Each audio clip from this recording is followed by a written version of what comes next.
So, welcome back. In last session, we discussed about relation between electric potential and electric field. कि electric potential और electric field में क्या relation होता है। तो हमने जो डिस्कस किया था, किसी भी पॉइंट का इलेक्ट्रिक फील्ड जो है that is negative gradient of electric potential. क्या होता है किसी पॉइंट का electric field? Negative gradient of electric potential. Electric field किसी भी पॉइंट का उस पर्टिकुलर पॉइंट पे इलेक्ट्रिक पोटेंशियल का क्या होगा? Negative gradient. ग्रेडियंट का मतलब समझते हो? Dv upon d r. Dv upon d r का मतलब क्या हो गया? Change in the potential with the distance, ठीक है। अगर हमारे पास पोटेंशियल की इक्वेशन दे रखी है, if you want to find electric field then we have to differentiate. क्या करना पड़ेगा? डिफरेंशिएट। अगर एक्स वाई और जेड की फॉर्म में इक्वेशन दे रखी है तो हम लोग पार्शियल डिफरेंशिएशन करते हैं। क्या करते हैं? पार्शियल डिफरेंशिएशन करते हैं। उसमें क्या होता है कि एक्स का जो वैल्यू है उसका एक्स के रेस्पेक्ट में डिफरेंशिएशन करेंगे, वाई की वैल्यू की वाई के रेस्पेक्ट में डिफरेंशिएशन करेंगे और जेड की वैल्यू की जेड के रेस्पेक्ट में डिफरेंशिएशन करेंगे। जो आंसर आता है एक्स के लिए हम लोग वेक्टर ई को हम लोग वेक्टर फॉर्म में लिख सकते हैं, क्योंकि पोटेंशियल तो क्या है? स्केलर क्वांटिटी है। ई को जब वेक्टर फॉर्म में लिखेंगे तो जो एक्स की क्वांटिटी थी उसके साथ आई कैप, वाई की क्वांटिटी के साथ जे कैप और जेड की क्वांटिटी के साथ के कैप हम लोग लिखते हैं। तो ये क्वेश्चन भी हमने कल डिस्कस किया था और ये टॉपिक हमने कल डिस्कस किया था कि क्या होता है रिलेशन दोनों में। अगर आपको इलेक्ट्रिक फील्ड गिवन है और पोटेंशियल फाइंड करना है तो क्या करते हैं? ई डॉट डी आर करके उसका इंटीग्रेशन करते हैं। ई डॉट डी आर करके क्या करते हैं? इंटीग्रेशन करते हैं। कोई दिक्कत नहीं आएगी उसमें भी। डॉट प्रोडक्ट करने के बाद क्या कर देंगे? उसका इंटीग्रेशन। जैसे अगर बोल दे एक्स आई कैप प्लस वाई जे cap plus Z J cap, तो एक्स के कोएफिशिएंट का डी एक्स के साथ इंटीग्रेशन होगा, वाई के लिए डी वाई के साथ इंटीग्रेशन होगा और जेड के लिए डी जेड के साथ इंटीग्रेशन होगा। तो इंटीग्रेशन में भी वो ध्यान रखना है, ऐसा नहीं है कि डी आर ढूंढने बैठ जाओ आप। डी आर तो आपको सीधा मिलेगा नहीं, अलग अलग कोएफिशिएंट एक्स वाई जे है जेड है, तो उसी के रेस्पेक्ट में क्या करेंगे हम लोग? इंटीग्रेशन करेंगे। ठीक है। अब हमारे पास नेक्स्ट टॉपिक जो है वो है दिलीप, क्या है बता है? Next topic that is electrostatic potential energy. Electrostatic potential energy.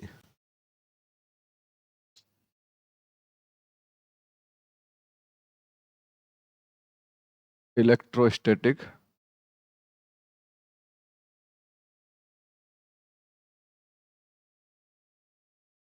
Potential energy. What is the electrostatic potential energy? क्या होता है ये? पता है आपको कि what is electrostatic potential energy? कैसे हम लोग फाइंड करते हैं? तो basic definition of potential energy that is due to energy store due to formation of the anything. कोई भी चीज की पोटेंशियल एनर्जी की बात करते हैं तो एनर्जी क्या होती है? पोटेंशियल एनर्जी का मतलब होता है कोई भी चीज जैसे बनती है तो उसके बनने का जो प्रोसेस है उसके अंदर कुछ एनर्जी स्टोर होती है।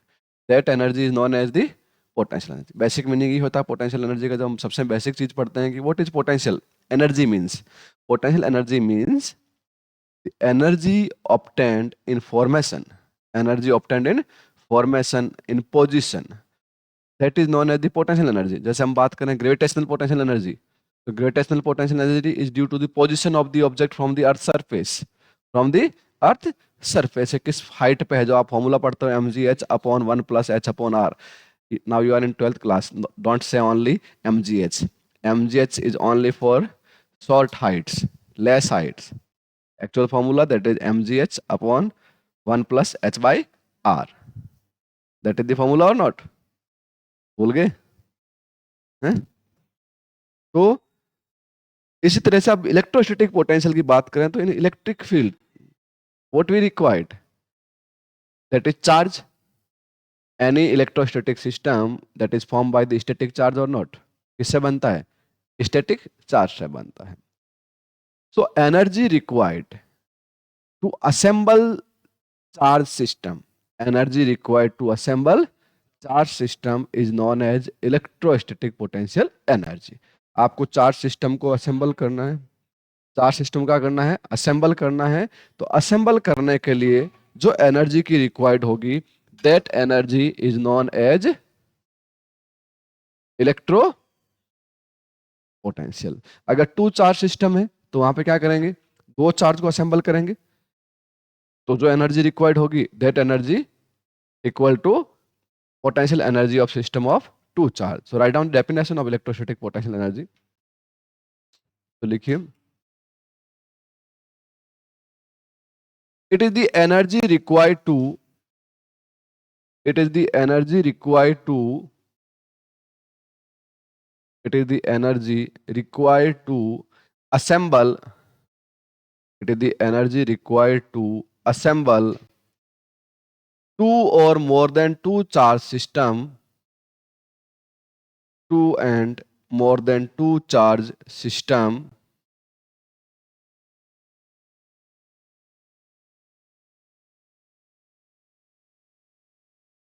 ठीक है।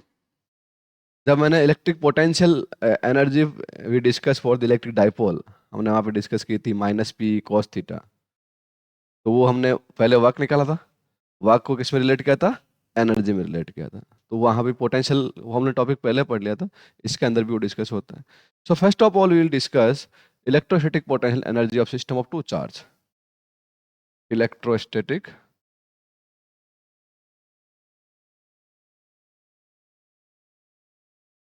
Potential energy of system of two charge. Two charge system है, इसकी इलेक्ट्रोस्टैटिक पोटेंशियल एनर्जी क्या होगी, तो हम लोग कैसे फाइंड करेंगे। तो हमें चार्ज को असेंबल करना है। जब किसी पर्टिकुलर पॉइंट पे एक मान लीजिए फ्री स्पेस है जहाँ पे कोई इलेक्ट्रिक फील्ड शुरुआत में नहीं होगा, ठीक है मनोहर, वहां पे कोई इलेक्ट्रिक फील्ड नहीं होगा, तो वहां पे किसी चार्ज को लाने के लिए कोई वर्क करना पड़ेगा, नहीं करना पड़ेगा। तो जाके बंजर जमीन पे जिस पे गवर्नमेंट की भी नजर नहीं है, इस इनमें से किसी की, रणधीर की भी नजर नहीं है, अरविंद की भी नजर नहीं है, तो जाके उसमें अपना ढाबा बना ले, तेरे से कोई नहीं पूछने वाला कि तूने क्यों बनाया। तूने कोई भी मेहनत नहीं करनी पड़ी, पैसे वैसे देने नहीं पड़े, घूस खिलानी नहीं पड़ी, जो एक्स्ट्रा वर्क है कुछ नहीं करना पड़ा। तो इस तरह से ये जो चार्ज को लेके आया हम लोग स्पेस के अंदर, एक स्पेस का एक पॉइंट था पॉइंट पी, इस पे हम चार्ज Q1 को लेके आए। तो इस Q1 को लाने के लिए this is a free space, there is no electric field, that means work required to bring this charge Q1 from infinity to this point P, we required not any kind of work, किसी type का work मुझे नहीं चाहिए। That means W1 equal to क्या होगा, W1 क्या होगा, zero. अब जब ये यहाँ पे आके बस गया तो इसने इसको अपना इलाका मान लिया, तो इसने क्या किया, अपने सराउंडिंग में अपना इलेक्ट्रोस्टैटिक पोटेंशियल प्रोड्यूस कर दिया। क्या कर दिया, इलेक्ट्रिक फील्ड प्रोड्यूस किया। इलेक्ट्रिक फील्ड से क्या प्रोड्यूस हुआ, इलेक्ट्रिक पोटेंशियल प्रोड्यूस हुआ। Now if we want to bring another charge, अब हम अदर चार्ज लाना चाहते हैं, in that case we required some work or not. क्या था, बंजर जमीन थी, मनोहर ने कब्जा कर लिया, कोई टेंशन नहीं, मनोहर को कोई टेंशन नहीं थी क्योंकि किसी ने देखा नहीं, इसने कर लिया, आराम से शांति से रह रहा था। भगवान आते नहीं है ना हाथ हाथ बोलने के लिए, ठीक है। अब क्या हुआ, अब लक्ष्मण ने जाना चाहा कि वहां जाऊंगा, मनोहर ने अपनी बाउंड्री खींच रखी है, इस बाउंड्री के अंदर प्रवेश करेगा या तो पैसे दे दे या प्रवेश करने दूंगा नहीं। अगर मनोहर के पास पैसे दे देगा तो एक एक टाइप का वर्क हो गया। दूसरा ये नहीं मान रहा है, तो इसके पास अगर लट बड़ा है तो भी वो भी काम हो सकता है, पर उसके लिए भी तो वर्क करना पड़ा, इसके लिए भी तो वर्क करना पड़ा। तो जब किसी के इलाके में जब घुसना है तो वहां तो वर्क चाहिए नहीं चाहिए, एक्स्ट्रा एनर्जी चाहिए। अब यह जब हम Q1 को लेकर आए तो कोई टेंशन नहीं थी। अब एक पॉइंट Q है जो इससे R डिस्टेंस पे है, कितने डिस्टेंस पे है, R डिस्टेंस पे है। जब R डिस्टेंस पे पॉइंट है, पॉइंट Q है, इसके अंदर अगर इनफाइनाइट से हम चार्ज Q2 को लेकर आएंगे, किसको लेकर आएंगे, चार्ज Q2 को लेकर आएंगे, तो हमें क्या करना पड़ेगा, we required some work or not, we required some work.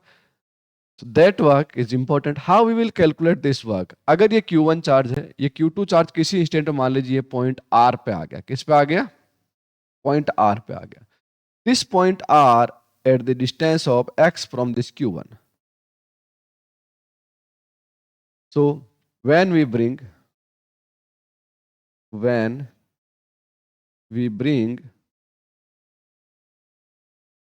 charge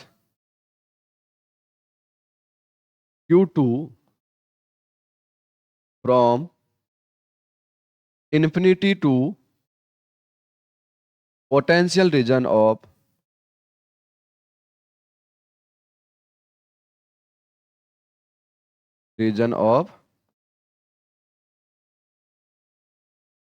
Q1, then we required work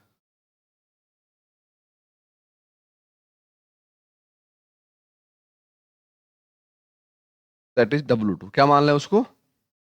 अब W2 को कैलकुलेट कैसे करेंगे? कैसे कैलकुलेट करेंगे W2 को? बताओगे जरा कोई?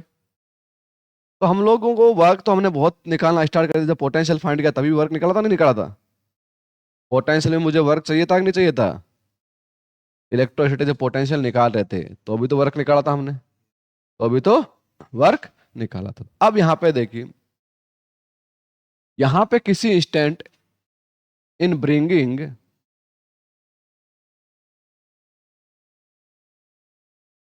Charge Q2 from infinity at some instant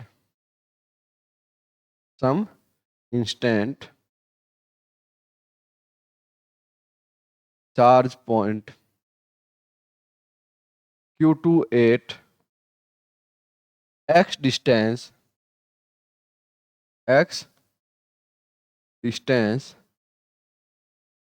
from Q1।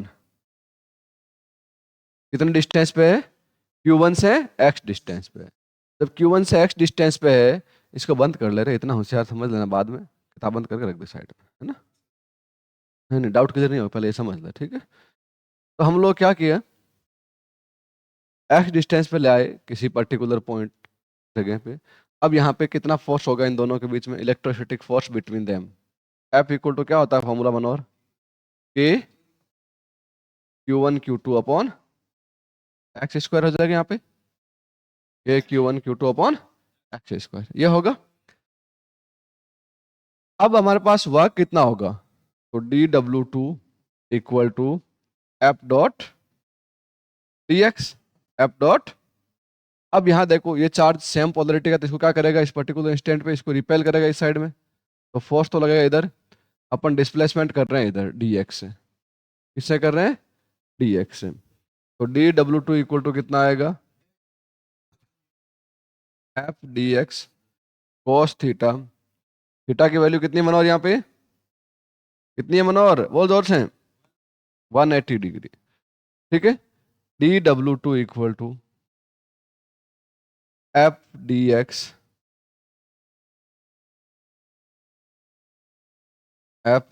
cos 180। cos 180 value कितनी होती है?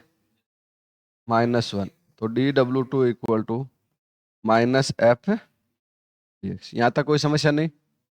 पक्का? अब क्या करेंगे, dW2 से W2 निकालना है, तो क्या करना पड़ेगा? क्या मनोहर? dW2 से W2 निकालना है, तो कैसे निकालेंगे? किसका? तो W2 equal to integration of F dx, close integration होगा -F dx। अब देखो लिमिट कहां से कहां ला रहे हैं? Infinity to r distance. Value क्या है? K Q1 Q2, F की value upon x square into dx। अब आपको ये तो याद हो गया होगा एटलीस्ट, मैं ये उम्मीद करता हूं कि W2 equal to K Q1 Q2 तो बाहर आएगा, और ये कंफर्म आपको याद होगा कि 1 अपॉन एक्स का इंटीग्रेशन क्या होगा? -1 अपॉन, एक माइनस यहाँ ऑलरेडी बाहर टहल रहा साथ साथ में, ठीक है। तो यहाँ पे क्या हो जाएगा उनके पास? इन्फिनिटी टू आर, यही होगा। पहले कौन सी लिमिट पुट करते हैं? Upper limit. तो W2 इक्वल टू कितना होगा? -K Q1 Q2 माइनस का 1 अपॉन आर माइनस और माइनस का 1/इन्फिनिटी। लिमिट कहाँ से कहाँ डालेंगे? Infinity to r. ठीक है, तो अरे यार सॉरी, लिमिट डाल दी ना, लिमिट तो क्या कर दी, पुट कर दी। तो 1/इन्फिनिटी कितना होता है? कितना होता है? 0। तो ये माइनस और ये माइनस क्या हो गया? प्लस के Q1 Q2 कोई समस्या नहीं इसमें। ये वैल्यू क्या आ गई आपकी? W2 क्या आ गई? W1 कितना था? 0। तो नेटवर्क कितना हुआ? Network W equal to W1 plus W2। तो कितना हो जाएगा? W इक्वल टू के Q1 Q2 तो अगर सिस्टम ऑफ टू चार्ज की एनर्जी पूछे तो क्या होगा formula? This work will store as energy, this work will store as energy. होगा कि नहीं होगा बताओ? ये होगा। हम लोग क्या लिखेंगे? This work, this work will store as energy, hence U equal to W। तो U इक्वल टू कितना आएगा? के Q1 Q2 So this is the potential energy of system of two charge. Potential energy of system of two charge. कर लोगे, derivation आएगा exam में तो कोई दिक्कत नहीं है। अब अगर थ्री चार्ज का सिस्टम बनाना तो उसमें कितना एनर्जी चाहिएगा? थ्री चार्ज का सिस्टम बनाना तो उसमें भी एनर्जी चाहिएगी नहीं चाहिएगी? चाहिएगी। कितनी चाहिएगी वो भी हम निकाल सकते हैं, नहीं निकाल सकते हैं? निकाल सकते हैं। तो वो भी सिंपल है, उसमें डेरिवेशन नहीं करेंगे, उसमें सीधा कर लेंगे। पोटेंशियल फाइंड करना आता है हमें। जिस पॉइंट का पोटेंशियल है उस पोटेंशियल को सीधा किससे मल्टीप्लाई कर देंगे? चार्ज से। तो वो क्या होता है? वर्क होता नहीं होता है? तो V इंटू क्यू क्या होता है? वर्क होता है। क्या होता है? वर्क होता है। अब यहाँ पे देखिए, potential energy of, potential energy of system of, system of three charge, three charge system है तो उसकी पोटेंशियल एनर्जी कितनी होगी वो हमें निकालनी है। तो कैसे निकालेंगे बेटा? पहले चार्ज Q1 को लेके आएंगे, तो work done to bring, work to bring charge Q1, charge Q1 कितना वर्क होगा? W1 equal to 0। अब यहां से एक R12 डिस्टेंस पे दूसरे चार्ज Q को लेकर आए। इस डिस्टेंस पे R12 डिस्टेंस पे दूसरे चार्ज Q2 को लेकर आए, तो यहां पे वर्क कितना होगा? वर्क रिक्वायर्ड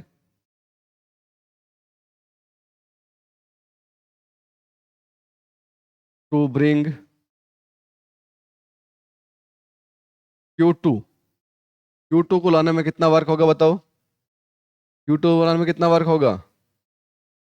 जल्दी बताओ। W2 equal to V1 into Q2, V1 का पोटेंशियल, U1 का पोटेंशियल। पोटेंशियल क्या होता है? KQ/R।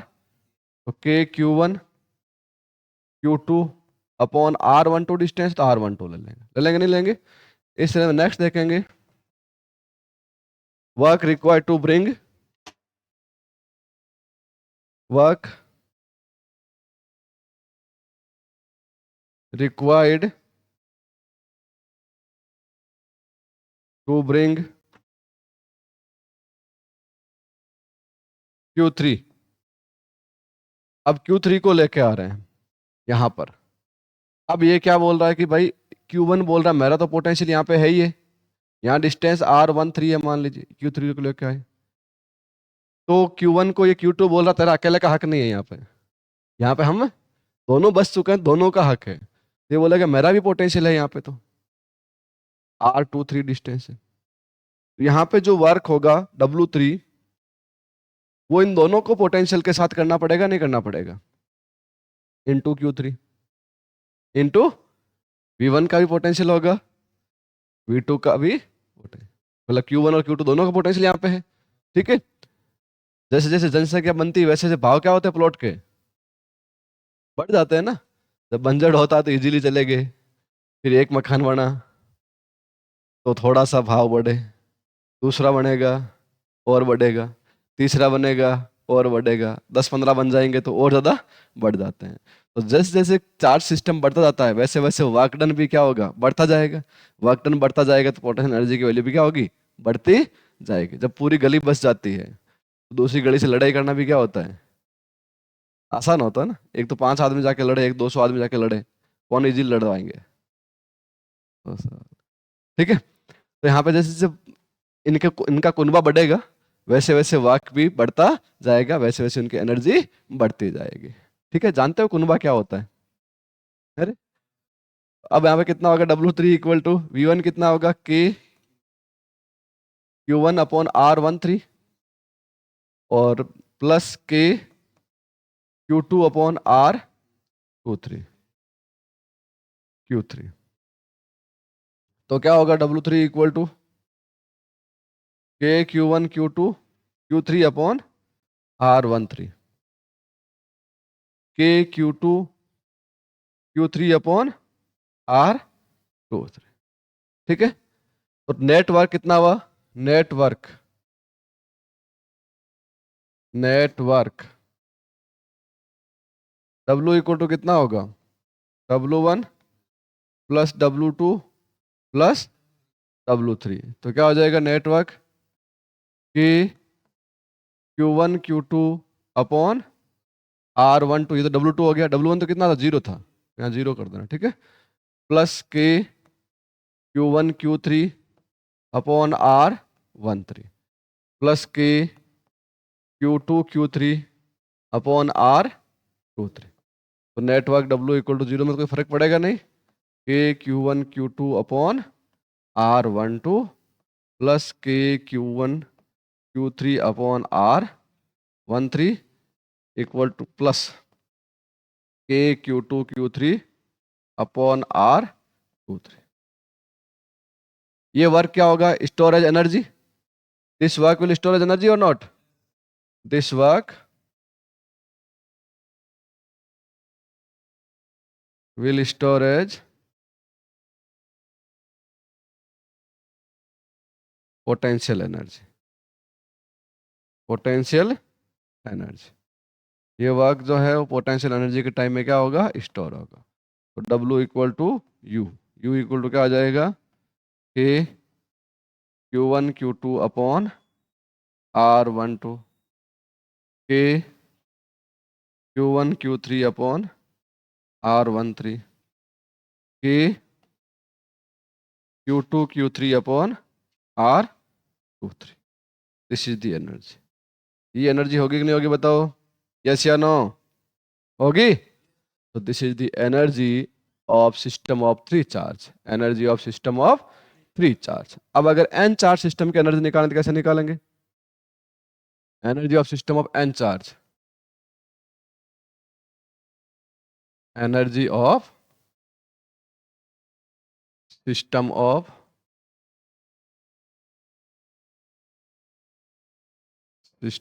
N charge.